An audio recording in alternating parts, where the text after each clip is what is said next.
బంగారు పట్టు అందించిన 15 కిలోల లడ్డు పాట 25,000 రూపాయలు. 1,40,000 అండి. ఒకసారి పాత కొట్టే 1,40,000 రూపాయలు. కలపాల సత్యనారాయణ గారి పాట 1,40,000 రూపాయలు.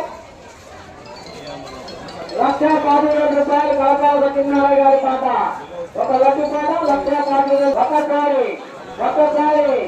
ఒకసారి ముఖ్యంగా వినాయక చవితి పండుగ అంటే శ్రీనివాసరావు తోటలోని వినాయకుడి గుడే గుర్తుకొస్తూ ఉంటుంది నగరంలో. అంటే దాదాపు 53 సంవత్సరాలుగా ఎక్కడ కూడా ఆడుకున్న నిర్విరామంగా 53 సంవత్సరాల నుంచి 2 తరాలు మారినా కూడా ఈ ఉత్సవాలు కొనసాగుతూ ఉన్నాయి. ఈ గుడికి ప్రత్యేకత ఏంటంటే ఇక్కడికి వచ్చి ఏదైనా మొక్కుకుంటే అది తప్పకుండా జరుగుతున్నటువంటి ప్రజలకి గొప్ప నమ్మకం. అందుకనే ఈ చిన్న గుడి ఉన్నా కూడా ఎక్కువ మంది భక్తులు ఇక్కడికి వచ్చి దర్శించుకోవడం. అలాగే వినాయక చవితి అనగానే ప్రతిరోజు కూడా ఇక్కడ ఉదయం పూట సాయంత్రం పూట ప్రత్యేకమైనటువంటి పూజలు జరుగుతూ ఉంటాయి. ప్రజలు పెద్ద ఎత్తున ఇక్కడికి వచ్చి పాల్గొంటూ ఉంటారు. ఇక్కడ ఎక్కువగా అన్నదాన కార్యక్రమం దాదాపుగా ప్రతి సంవత్సరం ఏటికేటి పెరుగుతూ ఉంటుంది. ఈ సంవత్సరం దాదాపు 10,000 మందికి పైగా అన్నదాన కార్యక్రమాన్ని కమిటీ వారు నిర్వహిస్తూ ఉన్నారు. కమిటీ గుడి ప్రారంభించింది చల్లా దానయ్య గారు, ఆ తర్వాత వాళ్ళ కుమారుడు సాంబశివరావు గారు, అలాగే వాళ్ళ ఫ్రెండ్స్ అయిపోయి ఇక్కడ అన్నదాన కార్యక్రమానికి ఎవరు కూడా చందా అడగరు.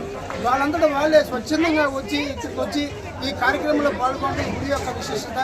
ఎక్కడున్నా కూడా వ్యాపారస్తులు కానీ ఉద్యోగస్తులు కానీ ఎక్కడ పక్కన ఉన్నా కూడా వేరే ప్రాంతాల్లో ఉన్న ఈ వినాయక చవితి పండుగ రోజు మాత్రం అన్నదాన కార్యక్రమంలో ప్రతి ఒక్కళ్ళు వచ్చి పాల్గొని కులమతాలకు అతీతంగా, ఎందుకంటే ఈ కార్యక్రమంలో ముస్లిమ్స్, క్రిస్టియన్స్, హిందువులు కులమతాలకు అతీతంగా అందరూ పాల్గొని ఇదొక ఉత్సవంగా చేసుకుంటారు. వాళ్ళందరికీ కూడా వినాయకుడి ఆశీస్సులు కోరుకుంటారు. మన 57వ సంవత్సరం దిగ్విజయంగా జరుగుతుంది.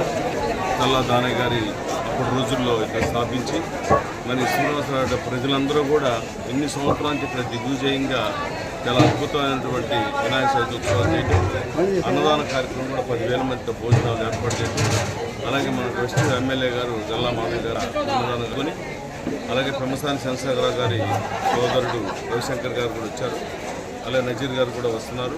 మరి పెద్దలందరూ కూడా ఒక మంచి కార్యక్రమానికి అవసరం.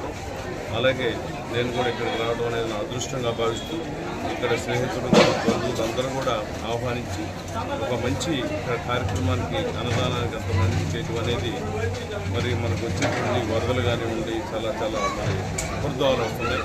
అలాంటి అరకట్టడానికి విఘ్నేశ్వరుడు మనకు తొలి మరి ఆయన దేవుడు కాబట్టి, శివపార్వతుల పుత్రుడు కాబట్టి మరి ఆయనకి మనం అన్నదానం చేసుకోవడం అనేది చాలా మంచి శుభపరిణామం. ప్రజలందరూ కూడా భోజనాలు చాలామంది అద్భుతంగా జనంలో వచ్చారు బాగా. మరి వారందరూ అన్నప్రసాదం తీసుకొని భగవంతుడిని ధరించవచ్చుగా